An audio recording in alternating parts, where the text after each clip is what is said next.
ਸਤਿ ਸ਼੍ਰੀ ਅਕਾਲ ਪਿਆਰੇ ਦੋਸਤੋ, LDD TV ਤੇ ਤੁਹਾਡਾ ਨਿੱਘਾ ਸਵਾਗਤ ਹੈ। ਮੈਂ ਰੋਬਿਨ। ਅੱਜ ਆਪਾਂ ਗੱਲ ਕਰਾਂਗੇ ਭਾਰਤ ਦੇ ਸੰਵਿਧਾਨ ਮਤਲਬ ਕਨਸਟੀਟਿਊਸ਼ਨ ਆਫ ਇੰਡੀਆ।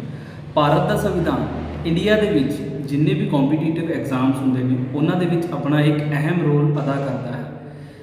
ਆਲਮੋਸਟ ਜਿਹੜੇ ਇੰਡੀਆ ਦੇ ਵਿੱਚ ਕੰਪੀਟੀਟਿਵ ਐਗਜ਼ਾਮਸ ਹੁੰਦੇ ਨੇ ਉਹਦੇ ਵਿੱਚ ਭਾਰਤ ਦੇ ਸੰਵਿਧਾਨ ਵਿੱਚੋਂ ਕੁਐਸਚਨਸ ਲਿੱਤੇ ਜਾਂਦੇ ਨੇ ਤੇ ਅੱਜ ਆਪਾਂ ਉਹਨਾਂ ਬਾਰੇ ਹੀ ਜਾਣਕਾਰੀ ਕਰਾਂਗੇ। ਸੰਪੂਰਨ ਭਾਰਤ ਦਾ ਸੰਵਿਧਾਨ ਬਾਰੇ ਆਪਾਂ ਪੂਰੀ ਜਾਣਕਾਰੀ ਲਵਾਂਗੇ।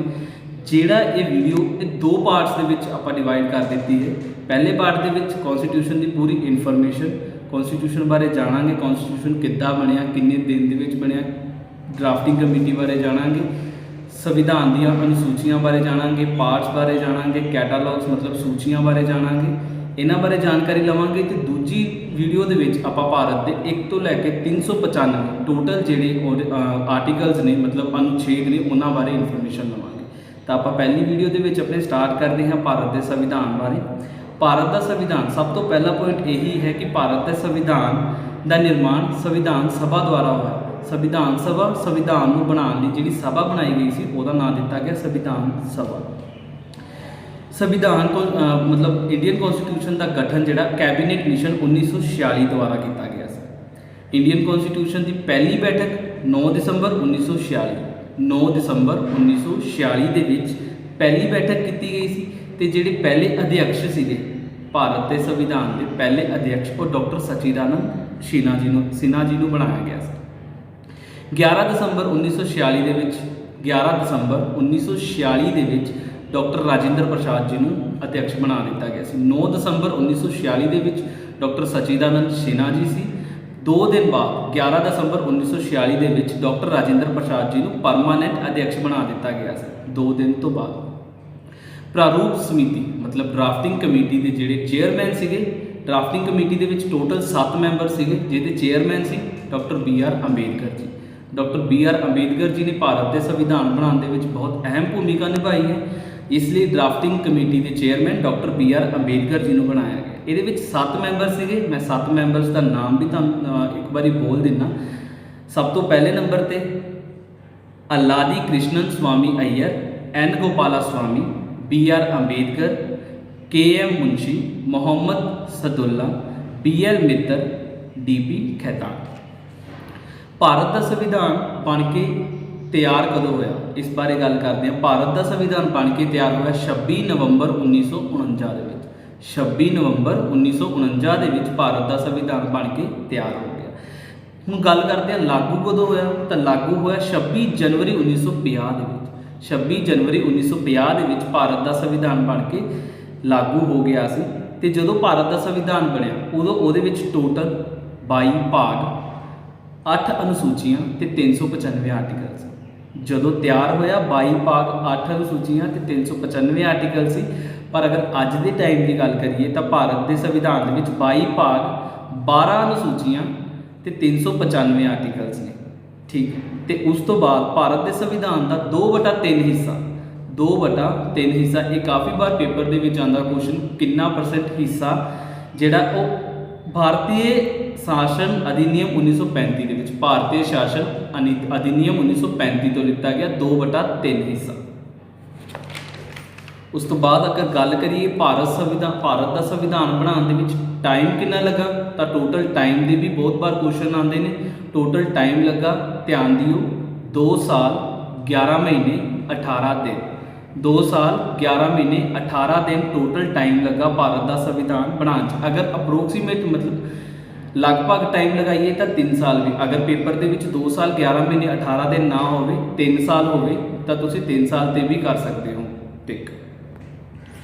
ਭਾਰਤ ਦੇ ਸੰਵਿਧਾਨ ਦੇ 395 ਟੋਟਲ ਆਰਟੀਕਲ ਨੇ ਜਿਹਦੇ ਵਿੱਚੋਂ 250 ਆਰਟੀਕਲ ਸੇਮ ਲਿੱਤੇ ਗਏ ਅਧਿਨਿਯਮ 1935 ਦੇ ਵਿੱਚ। ਇਸੇ ਲਈ ਹੀ 2/3 ਹਿੱਸਾ ਉਹਦੇ ਕੋਲੋਂ ਲਿੱਤਾ ਗਿਆ ਕਿਉਂਕਿ 395 ਆਰਟੀਕਲ ਦੇ ਵਿੱਚੋਂ 250 ਆਰਟੀਕਲ ਐਜ਼ ਇਟ ਇਜ਼ ਉਹਦੇ ਵਿੱਚੋਂ ਅਧਿਨਿਯਮ 1935 ਦੇ ਵਿੱਚੋਂ ਲਿੱਤੇ ਗਏ ਸੀ। ਇਸ ਤੋਂ ਬਾਅਦ ਆਪਾਂ ਗੱਲ ਕਰਦੇ ਹਾਂ ਕਿ ਭਾਰਤ ਦੇ ਸੰਵਿਧਾਨ ਦੇ ਵਿੱਚ ਜਿਹੜੇ ਸੋਰਸਿਸ ਮਤਲਬ ਤੱਤਵ ਉਹ ਕਿੰਨੀ ਕੰਟਰੀਜ਼ ਤੋਂ ਲਿੱਤੇ ਗਏ। ਟੋਟਲ 10 ਕੰਟਰੀਜ਼ ਦੇ ਵਿੱਚੋਂ ਤੱਤਵ ਲਿੱਤੇ ਗਏ ਜਿਹੜੇ ਆਪਾਂ ਹੁਣ ਡਿਸਕਸ ਕਰਾਂਗੇ ਵੀ ਸੋਰਸਿਸ ਕਿਹੜੀ ਕੰਟਰੀਜ਼ ਦੇ ਵਿੱਚੋਂ ਲਿੱਤੇ ਗਏ। ਤਾਂ ਆਪਾਂ ਡਿਸਕਸ ਕਰਦੇ ਸਭ ਤੋਂ ਪਹਿਲਾਂ ਜਿਹੜਾ ਮੇਨ ਭੂਮਿਕਾ ਨਿਭਾਉਂਦਾ ਉਹ ਹੈ ਅਮਰੀਕਾ। ਅਮਰੀਕਾ ਦੇ ਵਿੱਚੋਂ ਫੰਡਾਮੈਂਟਲ ਰਾਈਟਸ ਮਤਲਬ ਮੌਲਿਕ ਅਧਿਕਾਰ ਜਿਹੜੇ ਸਾਡੇ ਸੰਵਿਧਾਨ ਦੇ ਵਿੱਚ ਸਭ ਤੋਂ ਮੇਨ ਪਾਰਟ ਹੈ ਮੌਲਿਕ ਅਧਿਕਾਰ, ਉਹ ਸਾਡੇ ਅਮਰੀਕਾ ਤੋਂ ਲਿੱਤੇ ਗਏ ਨੇ। ਨਿਆਇਕ ਪੁਨਰਵਿਲੋਕਨ ਮਤਲਬ ਜੁਡੀਸ਼ਰੀ ਰਿਵਿਊ, ਜਿਹੜੀ ਜੁਡੀਸ਼ਰੀ ਆ ਉਹ ਵੀ ਅਮਰੀਕਾ ਤੋਂ ਲਿੱਤੀ ਗਈ ਆ। ਕਨਸਟੀਟਿਊਸ਼ਨ ਦੀ ਸਰਵਉੱਚਤਾ ਮਤਲਬ ਸੰਵਿਧਾਨ ਦੀ ਸਰਵਉੱਚਤਾ, ਸੰਵਿਧਾਨ ਸਭ ਤੋਂ ਉੱਪਰ ਹੈ, ਇਹ ਵੀ ਅਮਰੀਕਾ ਤੋਂ ਹੀ ਲਿਆ ਗਿਆ ਹੈ। ਨਿਆਂਪਾਲਿਕਾ ਦੀ ਸੁਤੰਤਰਤਾ, ਨਿਆਂਪਾਲਿਕਾ ਦੀ ਸੁਤੰਤਰਤਾ ਮਤਲਬ ਨਿਆਂਪਾਲਿਕਾ ਕਿਸੇ ਦੇ ਦਬਾਅ ਤੇ ਆ ਕੇ ਕੰਮ ਨਹੀਂ ਕਰੇਗੀ, ਨਿਆਂਪਾਲਿਕਾ ਆਪਣੇ ਆਪ ਕੰਮ ਕਰੇਗੀ, ਆਪਣੇ ਦਿਮਾਗ ਦੇ ਨਾਲ ਕੰਮ ਕਰੇਗੀ। ਨਿਆਂਪਾਲਿਕਾ ਕਿਸੇ ਦੇ ਦਬਾਅ ਤੇ ਆ ਕੇ ਨਹੀਂ, ਉਹ ਪੂਰੀ ਤਰ੍ਹਾਂ ਸੁਤੰਤਰ ਹੈ। ਪ੍ਰੈਸੀਡੈਂਟ ਦੀ ਮਹਾਭਿਯੋਗ ਮਤਲਬ ਇੰਪੀਚਮੈਂਟ ਆਫ ਪ੍ਰੈਸੀਡੈਂਟ, ਪ੍ਰੈਸੀਡੈਂਟ ਮਤਲਬ ਰਾਸ਼ਟਰਪਤੀ ਨੂੰ ਹਟਾਉਣ ਦੀ ਪ੍ਰਕਿਰਿਆ, ਉਹ ਵੀ ਹਟਾਉਣ ਬਾਰੇ ਸੋਚਣਾ ਜਾਂ ਉਹਦੀ ਪ੍ਰਕਿਰਿਆ ਵੀ ਅਮਰੀਕਾ ਤੋਂ ਲਿੱਤੀ ਗਈ ਹੈ। ਜਿਹੜੇ ਕੋਰਟਸ ਦੇ ਵਿੱਚ ਜੱਜ ਹੁੰਦੇ ਨੇ ਮਤਲਬ ਨਿਆਇਧੀਸ਼ ਹੁੰਦੇ ਨੇ, ਉਹਨਾਂ ਨੂੰ ਹਟਾਉਣ ਦੀ ਪ੍ਰਕਿਰਿਆ ਵੀ ਅਮਰੀਕਾ ਤੋਂ ਲਿੱਤੀ ਗਈ ਹੈ। ਤੇ ਸਭ ਤੋਂ ਲਾਸਟ ਪੁਆਇੰਟ ਜਿਹੜੀ ਫਾਈਨੈਂਸ਼ੀਅਲ ਐਮਰਜੈਂਸੀਜ਼ ਜਿਹੜੀ ਵਿੱਤ ਆਪਾਤਕਾਲ ਆ, ਉਹ ਵੀ ਅਮਰੀਕਾ ਤੋਂ ਲਿੱਤਾ ਗਿਆ। ਦੂਸਰੇ ਨੰਬਰ ਤੇ ਸਭ ਤੋਂ ਅਹਿਮ ਭੂਮਿਕਾ ਨਿਭਾਉਂਦਾ ਬ੍ਰਿਟੇਨ।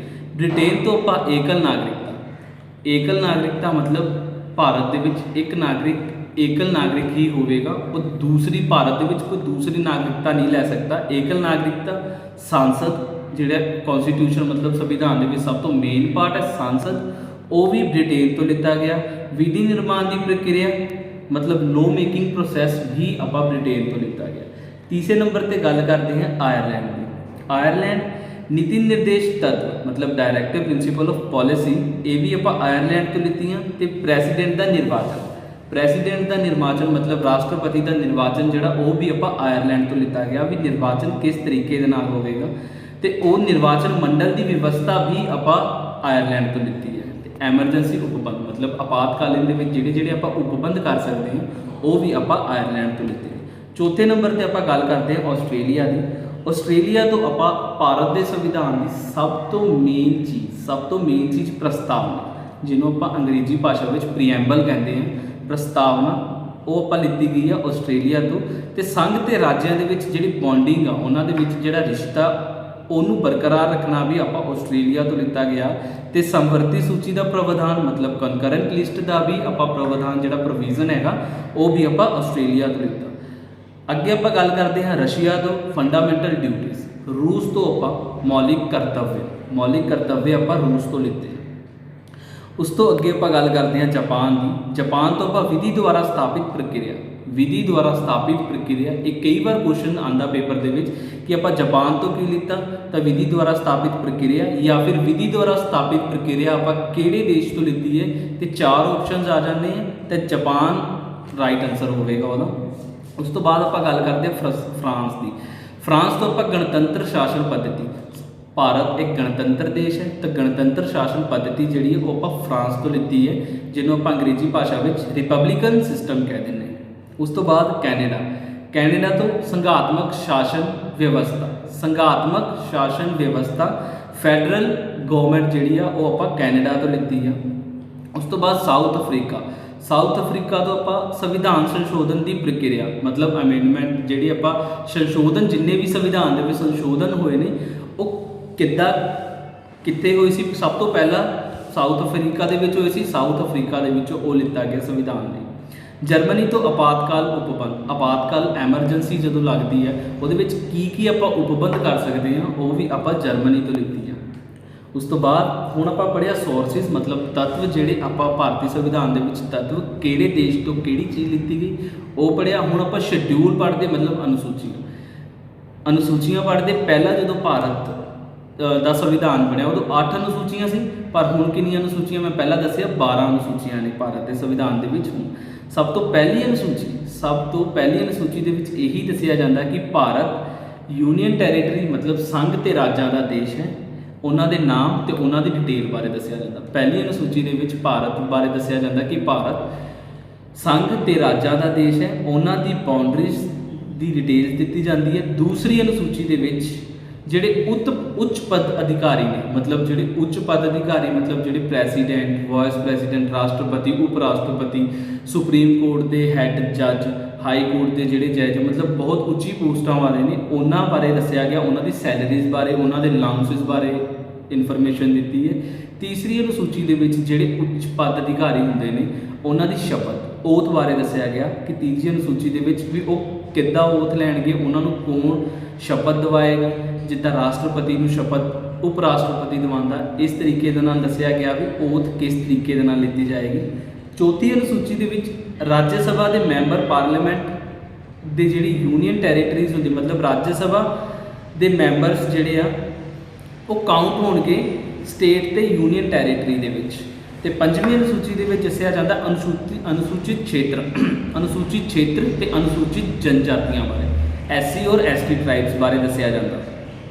ਛੇਵੀਂ ਅਨੁਸੂਚੀ ਦੇ ਵਿੱਚ 4 ਸਟੇਟਸ ਜਿਹੜੀਆਂ ਨੇ, 4 ਜਨਜਾਤੀ ਖੇਤਰ, ਆਪਾਂ ਪੰਜਾਬੀ 'ਚ ਕਹਿ ਸਕਦੇ 4 ਜਨਜਾਤੀ ਖੇਤਰ। ਇੱਕ ਵਾਰੀ ਨੋਟ ਕਰਿਓ, ਅਸਾਮ, ਮੇਘਾਲਿਆ, ਤ੍ਰਿਪੁਰਾ ਤੇ ਮਿਜ਼ੋਰਮ। ਅਸਾਮ, ਮੇਘਾਲਿਆ, ਤ੍ਰਿਪੁਰਾ ਤੇ ਮਿਜ਼ੋਰਮ, ਇਹਨਾਂ ਦੇ ਬਾਰੇ ਦੱਸਿਆ ਗਿਆ। ਤੇ 7ਵੀਂ ਅਨੁਸੂਚੀ ਦੇ ਵਿੱਚ ਸੰਘ ਤੇ ਰਾਜ, ਸੰਘ ਮਤਲਬ ਯੂਨੀਅਨ ਟੈਰੀਟਰੀ ਤੇ ਰਾਜ ਜਿਹੜੀ ਸਟੇਟ ਹੈ ਉਹਨਾਂ ਦੀ ਸ਼ਕਤੀਆਂ ਦਾ ਬਟਵਾਰਾ, ਮਤਲਬ ਡਿਵਾਈਡੇਸ਼ਨ ਕਿੱਦਾਂ ਹੋਵੇਗੀ ਕਿ ਸੰਘ ਕੋਲ ਕਿਹੜੀ ਸ਼ਕਤੀ ਜਾਏਗੀ ਤੇ ਸਟੇਟ ਰਾਜ ਦੇ ਵਿੱਚ ਕਿਹੜੀ ਸ਼ਕਤੀ ਜਾਏਗੀ, ਉਹਦੇ ਬਾਰੇ ਦੱਸਿਆ ਗਿਆ। 8ਵੀਂ ਅਨੁਸੂਚੀ ਦੇ ਵਿੱਚ ਸਾਡੀਆਂ ਜਿਹੜੀਆਂ ਰਜਿਸਟਰ 22 ਭਾਸ਼ਾਵਾਂ ਨੇ ਉਹਦੇ ਬਾਰੇ ਦੱਸਿਆ ਗਿਆ, 22 ਲੈਂਗੁਏਜਸ ਬਾਰੇ 8ਵੀਂ ਅਨੁਸੂਚੀ ਦੇ ਵਿੱਚ ਦੱਸਿਆ ਗਿਆ। 9ਵੀਂ ਅਨੁਸੂਚੀ ਦੇ ਵਿੱਚ 9ਵੀਂ ਅਨੁਸੂਚੀ 1950 ਦੇ ਵਿੱਚ ਭਾਰਤ ਦਾ ਸੰਵਿਧਾਨ ਲਾਗੂ ਹੋਇਆ। 1951 ਦੇ ਵਿੱਚ ਪਹਿਲੀ ਅਮੈਂਡਮੈਂਟ ਮਤਲਬ ਪਹਿਲੀ ਭਾਰਤੀ ਸੰਵਿਧਾਨ ਸੰਸ਼ੋਧਨ ਹੋਇਆ। 9ਵੀਂ ਅਨੁਸੂਚੀ ਉਹਦੇ ਵਿੱਚ ਜੋੜੀ ਗਈ। ਆਪਾਂ 10ਵੀਂ ਅਨੁਸੂਚੀ ਦੀ ਗੱਲ ਕਰੀਏ, ਦਲ ਬਦਲ ਬਾਰੇ ਦੱਸਿਆ ਗਿਆ ਕਿ ਦਲ ਕਿੱਦਾਂ ਬਦਲਿਆ ਜਾ ਸਕਦਾ, ਕੀ ਪ੍ਰੋਸੀਜਰ ਰਹੇਗਾ ਇੱਕ ਪਾਰਟੀ ਤੋਂ ਦੂਸਰੀ ਪਾਰਟੀ ਦੇ ਵਿੱਚ ਜਾਣ ਬਾਰੇ 10ਵੀਂ ਅਨੁਸੂਚੀ ਦੇ ਵਿੱਚ ਦੱਸਿਆ ਗਿਆ। 11ਵੀਂ ਅਨੁਸੂਚੀ ਦੇ ਵਿੱਚ ਗ੍ਰਾਮ ਪੰਚਾਇਤਾਂ ਬਾਰੇ ਦੱਸਿਆ ਗਿਆ, ਗ੍ਰਾਮ ਪੰਚਾਇਤਾਂ ਬਾਰੇ ਦੱਸਿਆ ਗਿਆ 11ਵੀਂ ਅਨੁਸੂਚੀ। ਤੇ 12ਵੀਂ ਅਨੁਸੂਚੀ ਦੇ ਵਿੱਚ ਮਿਊਨਿਸਪੈਲਿਟੀਜ਼ ਬਾਰੇ ਮਤਲਬ ਸ਼ਹਿਰਾਂ ਬਾਰੇ।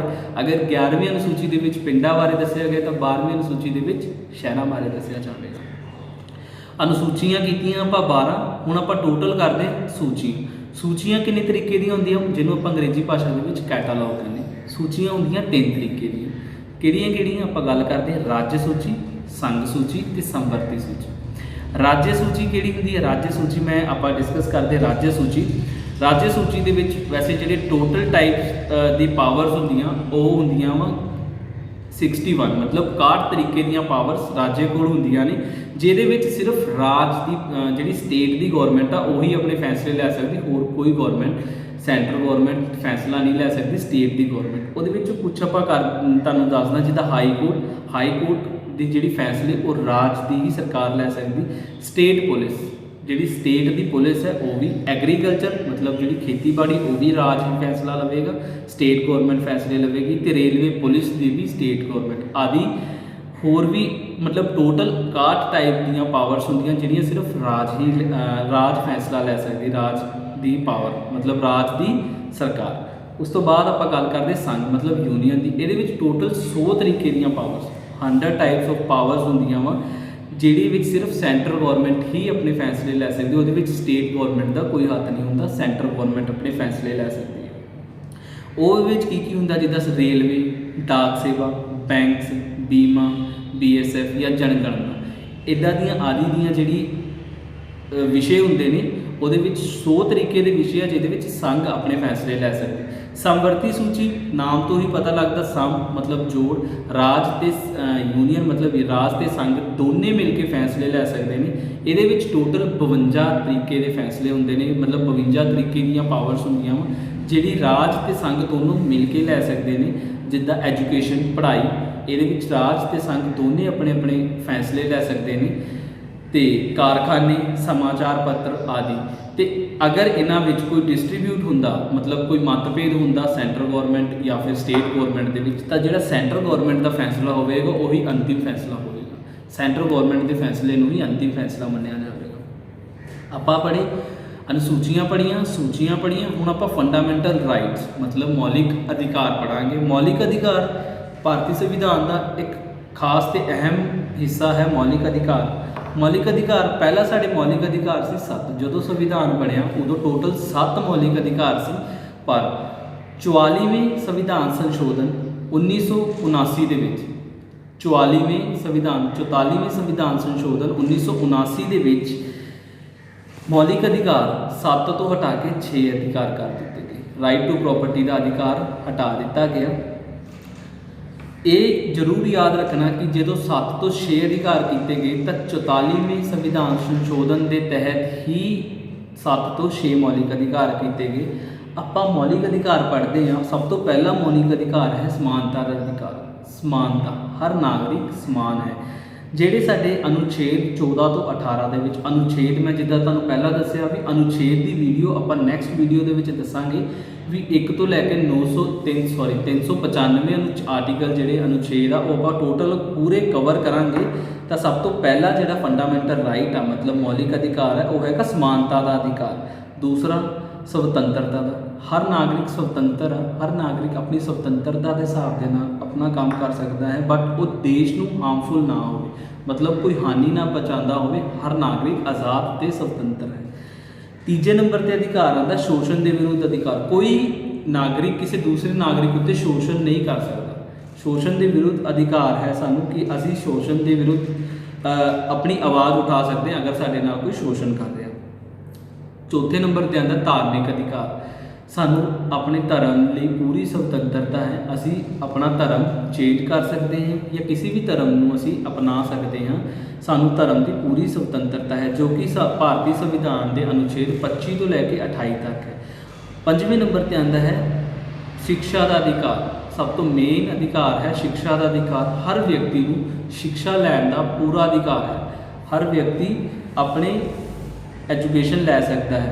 उस तो बाद है आर्टिकल फंडामेंटल राइट जिहड़ा लास्ट है वो संविधानिक उपचार आर्टिकल 32। ये दसिया गया जिन्होंने डॉक्टर भीम राव अंबेडकर जी के अनुसार संविधान की आत्मा कहा गया आर्टिकल 32 मतलब अनुच्छेद 32 में। ये दसिया गया कि जिहड़े तुहानूं फंडामेंटल राइट्स मैं हुण दसे ने अगर इन्हां विचों कोई भी फंडामेंटल राइट ਤੁਹਾਨੂੰ नहीं मिलता या ਤੁਹਾਡੇ को कोई छीन रहा है मतलब खो रहा है या फिर उन्होंने हार्म कर रहा है तो तुसी ਉਹਦੇ ਲਈ सुप्रीम कोर्ट तक अपील कर सकते हो अपनी। ਇਹ डॉक्टर भीम राव अंबेडकर जी के अनुसार यह भारतीय संविधान की आत्मा है। ये बहुत बार क्वेश्चन च आया भी किहड़ा आर्टिकल डॉक्टर भीम राव अंबेडकर के अनुसार संविधान की आत्मा है तो वह आर्टिकल 32 है। उस तो बाद हुण आपां फंडामेंटल राइट्स पढ़े तो जायज़ जी गल अगर आप फंडामेंटल राइट्स मिलते तो फंडामेंटल ड्यूटीज़ भी होणगियां साडियां कुछ। तो फंडामेंटल ड्यूटीज़ जिहड़ियां वो टोटल जिहड़ियां 11 ड्यूटीज़ ने। फंडामेंटल ड्यूटीज़ आप 11 ड्यूटीज़ बारे गल करते हैं। फंडामेंटल ड्यूटीज़ जिहड़ी आ वो 42वें संविधान संशोधन के तहत जोड़ियां गई सी। आप पहला 44वां संविधान संशोधन ये बहुत कन्फ्यूजन होंगी है कि 42 मतलब 42वां संविधान संशोधन के की सी या 44वें संविधान संशोधन के की सी। आप बहुत क्लीयर रहना है कि 44वें संविधान संशोधन के साडा एक फंडामेंटल राइट रिमूव होया सी मतलब एक फंडामेंटल राइट साडा घटिया सी ते 44वें संविधान संशोधन के साडी फंडामेंटल ड्यूटीज़ मतलब फंडामेंटल जिहड़े कीते साडे मौलिक कर्तव्य आ वो ऐड होए सी। सब तो पहला आप मौलिक कर्तव्य जे आप डिस्कस करिए तो सब तो पहला मौलिक कर्तव्य होंदा संविधान की पालना करना। संविधान की पालना करना, संविधान की सर्वोच्चता मनना, संविधान के जिहड़े सानू काम दिते या संविधान को हार्म नहीं करना, वो प्रतीक वो संस्थाओं का रक्षा करना। दूसरे नंबर पर राष्ट्रीय अंदोलन के हिस्सा लेना। राष्ट्रीय अंदोलन के हिस्सा लेना साडा मौलिक कर्तव्य है। तीसरे नंबर पर आप गल करते हैं भारत की संप्रभुता एकता ते अखंडता की रक्षा करना। संप्रभुता एकता भारत के एकता बना के रखनी। चौथे नंबर पर देश की रक्षा ते राष्ट्र सेवा। देश की रक्षा भी साडा एक मौलिक कर्तव्य है कि देश की रक्षा करना ते राष्ट्र की सेवा करना। पंजवें नंबर पर मेल बना के चलना, किसी नाल कोई भेदभाव नहीं करना, मेल बना के चलना। 6वें नंबर पर अगर आप गल करिए तो 6वें नंबर पर है भारत की संस्कृति को जिंदा रखना। भारत की जी संस्कृति है उन्होंने जिंदा रखना भी साडा एक मेन किता। 7वें नंबर पर इन्वायरमेंट वातावरण को सही रखना, पेड़ पौधे लगाने या फिर पेड़ पौधों को ना कटना, पेड़ों को ना कटना, ये भी साडा एक फंडामेंटल ड्यूटी है। उस तो बाद आता विज्ञानिक दृष्टिकोण का विकास। विज्ञानिक दृष्टिकोण का विकास भी साडा एक मेन काम है जो कि एक स्टूडेंट ते एक शिक्षक ही एक स्टूडेंट ते एक टीचर के होंदा विज्ञानिक दृष्टिकोण को विकास करना। 9वें नंबर पर आता सार्वजनिक संपत्ति। सार्वजनिक संपत्ति जिदा तुहानूं पता सार्वजनिक संपत्ति को हार्म ना ही करना। अगर सार्वजनिक संपत्ति अगर साडे लिए गौरमेंट ने कोई चीज़ की या कोई चीज़ बनाई आ तो उन्होंने नुकसान ना पहुँचाना, उसकी रक्षा करना। 10वें नंबर पर सामूहिक उत्कर्ष का प्रयास, मतलब एकता बना के रखना। यही पॉइंट है कि एकता बना के रखना, भारत की एकता नूं खराब नहीं करना, भारत विच एकता बना के रखना। तो 11वां फंडामेंटल जी ड्यूटी, सब तो मेन ड्यूटी 6 तो लैके 14 साल के बच्चों को फ्री एजुकेशन देना। 6 तो लैके 14 साल के बच्चों को फ्री एजुकेशन देना, एक 11वीं साडी 11वीं तो मेन ड्यूटी हैगी है। तो ये काफ़ी बार ये चीज़ क्वेश्चन से आती है कि किन्ने साल तो किन्ने साल के बच्चों की फ्री एजुकेशन होनी चाहिए है, तो 14 साल तो 6 साल के तो 14 साल के बच्चों की फ्री एजुकेशन होती है। उस तो बाद आप गल करते हैं भारत के कॉन्स्टिट्यूशन, मतलब भारत के संविधान के पार्ट्स भागों की, तो टोटल 22 भाग ने। 22 भाग जिहड़े कि आर्टिकल्स विच वंडे हुए हैं। सब तो पहले भाग के विच ये दसिया गया, आप गल करते हैं भागों, 22 भागों डिस्कस कर लेंगे हैं। सब तो पहले भाग के विच ये दसिया गया, सब तो पहली अनुसूची के विच भी यही दसिया गया सी कि भारत एक राज ते संघ का मेल है। तो सब तो पहले भाग के विच भी यही दसिया गया, तो सब तो पहले आर्टिकल के विच मतलब अनुच्छेद के विच भी यही दसिया जाएगा कि भारत जिहड़ा वो राज ते संघां का मेल है, उन्होंने मेल के बनाया गया है। नंबर 2 भाग जिहड़ा वो नागरिकता, सिटीजनशिप, भारत की नागरिकता बारे दसिया गया। तीसरे भाग के विच फंडामेंटल राइट्स, मतलब मौलिक अधिकारां बारे दसिया गया। तो चौथे भाग के विच DPSP, directive principle of state policy, मतलब जिहड़ी स्टेट की गौरमेंट काम करेगी अपने स्टेट के नागरिकों लिए, उहदे बारे दसिया गया। तो भाग 4A दे विच दसिया गया फंडामेंटल ड्यूटीज़। 42वीं संविधान अमेंडमेंट, संविधान संशोधन के विच इनू जोड़िया गया सी फंडामेंटल ड्यूटीज़। ये फिर एक बार रिपीट हो रहा कि फंडामेंटल ड्यूटीज़, क्योंकि ये बहुत मेन पॉइंट है, क्योंकि 44 तो 42 के विच बहुत कन्फ्यूजन हो जाती है, इसलिए ये फिर एक बार ऐड किया कि फंडामेंटल ड्यूटीज़ जी है वो 42वें संविधान संशोधन तहत जोड़िया गया है। 5वें भाग के विच दसिया गया कि भारत के विच संघ होणगे, तो 6वें भाग के विच भारत के विच स्टेट होणगे, मतलब स्टेट्स बारे 5वें भाग के विच संघां बारे, यूनियन टैरेटरीज़ बारे दसिया गया। तो 6वें भाग के विच राज मतलब स्टेट बारे दसिया गया। 7वां भाग रिमूव हो गया सी, ते 8वां भाग जिहड़ा रिमूव 7वें भाग की गल करिए तो ये रिमूव होया 1956 के विच। 7वीं अमेंडमेंट मतलब 7वें संविधान संशोधन 1956 के विच रिमूव हो गया सी। 8वें भाग की गल करिए तो 8वें भाग के विच मतलब 8th पार्ट के विच आपां नूं दसिया गया कि यूनियन टैरेटरी जिहड़ी आ, यूनियन टैरेटरीज़ बारे दसिया गया। 9th भाग के विच ग्राम पंचायत, तो 9A के विच म्यूनिसिपल। जिद्दां पहले आपां पढ़े सी अनुसूचियां, उहदे विच 10वीं अनुसूची के विच ग्राम पंचायत है, तो 11वीं अनुसूची के विच म्यूनिसिपल पार्टीज़ मतलब शहरों बारे दसिया गया। तो सिमिलरली इत्थे भी 9 के विच ग्राम पंचायतां, तो 9A के विच म्यूनिसिपल पार्टीज़ मतलब कि शहरों बारे दसिया गया। 10वीं अनुसूची के विच अनुसूचित जनजातियां ते अनुसूचित क्षेत्र बारे दसिया गया, ST SC बारे दसिया गया। 11वीं अनुसूची के विच राज ते संघ के विचकार जिहड़े रिलेशन आ उन्हां दे विच संबंध आ उन्हां बारे दसिया गया। 12वीं अनुसूची के विच वित्तीय संपत्ति बारे दसिया गया, मतलब फाइनैंशियल ते प्रॉपर्टीज़ बारे दसिया गया। 13वीं अनुसूची के विच बिजनेस बारे दसिया गया। 14वीं अनुसूची के विच राज्य ते संघ दे विच जिहड़ियां सेवावां वा उन्हां बारे, ते 14A दे विच प्रशासनिक न्यायाधिकार बारे दसिया गया, प्रशासनिक न्यायाधिकरण बारे दसिया गया।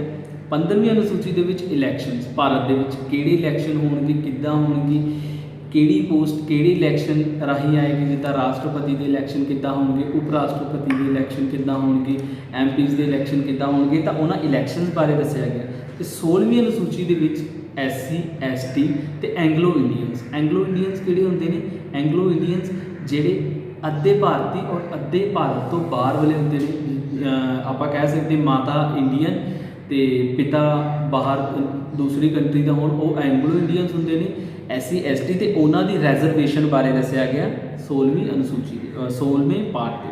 17वें पार्ट के उही भाषावां बारे दसिया गया कि भारत के जिन्नियां भाषावां ने इस टाइम राइट नाउ भारत के 22 भाषावां मानता प्राप्त ने। 22 भाषावां मानता प्राप्त ने। यह भी क्वेश्चन आता है कि भारत के कितनियां भाषावां मानता प्राप्त ने, तो 22 भाषावां ਮਾਨਤਾ ਪ੍ਰਾਪਤ ਨੇ। 18ਵੇਂ ਪਾਰਟ ਦੇ ਵਿੱਚ ਆਪਾਤਕਾਲ ਬਾਰੇ ਦੱਸਿਆ ਗਿਆ। ਆਪਾਤਕਾਲ ਐਮਰਜੈਂਸੀਜ਼ ਬਾਰੇ ਭਾਰਤੀ ਸੰਵਿਧਾਨ ਦੇ ਵਿੱਚ 3 ਐਮਰਜੈਂਸੀਜ਼ ਬਾਰੇ ਦੱਸਿਆ ਗਿਆ, ਜੋ ਕਿ ਆਪਾਂ ਅੱਗੇ ਜਦੋਂ ਸੰਵਿਧਾਨ ਦਾ ਪਾਠ ਕਰਾਂਗੇ ਉਹਦੇ ਵਿੱਚ ਕਵਰ ਕਰਾਂਗੇ ਕਿ ਕਿਹੜੀ ਐਮਰਜੈਂਸੀ ਕਿਹੜੇ ਟਾਈਮ ਲੱਗਦੀ ਤੇ ਉਹਨਾਂ ਵਿੱਚ ਕਿਹੜੇ ਉਪਬੰਧ ਹੁੰਦੇ ਨੇ, ਉਹਨਾਂ ਬਾਰੇ ਗੱਲ ਕਰਾਂਗੇ। ਜਿਹੜੀ ਪਾਠ ਦੇ ਵਿੱਚ ਅਗਰ ਆਪਾਂ ਗੱਲ ਕਰੀਏ ਤਾਂ ਉਹ 18ਵੇਂ ਪਾਠ ਦੇ ਵਿੱਚ ਦੱਸਿਆ ਗਿਆ ਐਮਰਜੈਂਸੀ ਮਤਲਬ ਆਪਾਤਕਾਲ ਬਾਰੇ।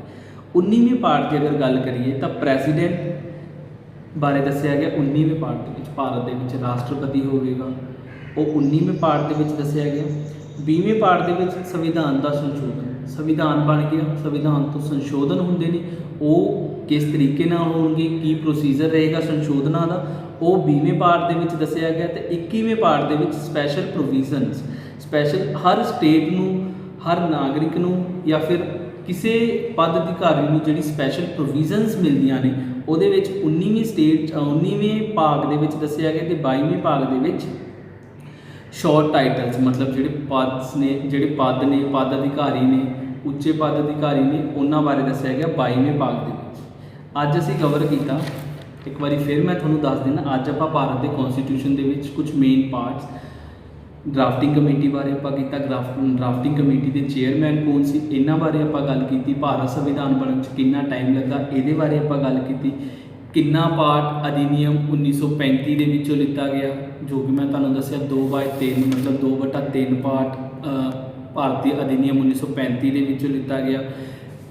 ਪਹਿਲੇ ਅਧਿਅਕਸ਼ ਕੌਣ ਸੀ? ਅਸਥਾਈ ਅਧਿਅਕਸ਼ ਡਾਕਟਰ ਸਚੀਦਾਨੰਦ ਸਿਨਹਾ ਜੀ ਸੀ ਤੇ ਸਥਾਈ ਅਧਿਅਕਸ਼ 2 ਦਿਨ ਬਾਅਦ ਹੀ ਡਾਕਟਰ ਰਾਜਿੰਦਰ ਪ੍ਰਸਾਦ ਜੀ ਨੂੰ ਸਥਾਈ ਅਧਿਅਕਸ਼ ਬਣਾ ਦਿੱਤਾ ਗਿਆ। ਉਸ ਤੋਂ ਬਾਅਦ ਆਪਾਂ ਸੋਰਸਿਸ ਕੀਤੀਆਂ ਮਤਲਬ ਤੱਤਵ ਕੀਤੇ। ਟੋਟਲ 10 ਕੰਟਰੀਜ਼ ਦੇ ਵਿੱਚੋਂ ਆਪਾਂ ਭਾਰਤ ਦੇ ਸੰਵਿਧਾਨ ਦੇ ਵਿੱਚੋਂ ਤੱਤਵ ਲੈ ਕੇ ਆਏ, ਉਹਨਾਂ ਬਾਰੇ ਡਿਸਕਸ ਕੀਤਾ, ਜਿੱਦਾਂ America, Britain, Ireland, Australia, Russia, Japan, France, Canada, south Africa, German, ਇਹਨਾਂ ਵਿੱਚੋਂ ਆਪਾਂ ਜਿਹੜੇ ਤੱਤਵ ਲਿੱਤੇ ਉਹ ਵੀ ਮੈਂ ਤੁਹਾਨੂੰ ਡਿਸਕਸ ਕੀਤੇ। ਉਸ ਤੋਂ ਬਾਅਦ ਅਨੁਸੂਚੀਆਂ ਬਾਰੇ ਪੜ੍ਹਿਆ, 12 ਅਨੁਸੂਚੀਆਂ ਸੀ, ਪਹਿਲਾਂ 8 ਅਨੁਸੂਚੀਆਂ ਸੀ, ਹੁਣ 12 ਅਨੁਸੂਚੀਆਂ, 12 ਅਨੁਸੂਚੀਆਂ ਆਪਾਂ ਡਿਸਕਸ ਕੀਤੀਆਂ। ਸੂਚੀਆਂ ਮਤਲਬ ਕੈਟਾਲੌਗ ਬਾਰੇ ਡਿਸਕਸ ਕੀਤਾ। ਫੰਡਾਮੈਂਟਲ ਰਾਈਟਸ ਮੌਲਿਕ ਅਧਿਕਾਰਾਂ ਬਾਰੇ, ਫੰਡਾਮੈਂਟਲ ਡਿਊਟੀਜ਼ ਮੌਲਿਕ ਕਰਤੱਵਿਆਂ ਬਾਰੇ ਆਪਾਂ ਗੱਲ ਕੀਤੀ। 11 ਮੌਲਿਕ ਕਰਤੱਵ ਆਪਾਂ ਪੜ੍ਹੇ, 6 ਮੌਲਿਕ ਅਧਿਕਾਰ ਆਪਾਂ ਪੜ੍ਹੇ। ਉਸ ਤੋਂ ਬਾਅਦ ਆਪਾਂ 22 ਭਾਗ ਪੜ੍ਹੇ। 22 ਜਿਹੜੇ ਭਾਗ ਸੀਗੇ ਸਾਡੇ ਮੇਨ ਇੰਡੀਅਨ ਕਨਸਟੀਟਿਊਸ਼ਨ ਦੇ, ਉਹਨਾਂ ਬਾਰੇ ਆਪਾਂ ਚਰਚਾ ਕੀਤੀ, 1 ਤੋਂ ਲੈ ਕੇ 22 ਭਾਗ। ਹੁਣ ਅਗਲੀ ਜਿਹੜੀ ਆਪਣੀ ਵੀਡੀਓ ਹੋਏਗੀ ਉਹ ਆਪਣੀ ਵੀਡੀਓ ਹੋਊਗੀ 1 ਤੋਂ ਲੈ ਕੇ 395 ਜਿਹੜੇ ਭਾਰਤ ਸੰਵਿਧਾਨ ਦੇ ਆਰਟੀਕਲ ਮਤਲਬ ਅਨੁਛੇਦ ਨੇ ਤੇ ਉਹਨਾਂ ਦੇ ਜਿਹੜੇ ਸਬ ਪੈਰਾਮੀਟਰਸ ਮਤਲਬ ਕਿ 395 ਦੇ ਵਿੱਚ ਹੋਰ ਵੀ ਸੰਵਿਧਾਨ ਜਿਹੜੇ ਆਰਟੀਕਲਸ ਆ ਉਹ ਐਡ ਹੋਏ, ਉਹ ਵੀ ਆਪਾਂ ਪੂਰੇ ਡਿਸਕਸ ਕਰਾਂਗੇ। ਤੇ ਅਗਲੀ ਵੀਡੀਓ ਜ਼ਰੂਰ ਦੇਖਿਓ।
ਹੈ।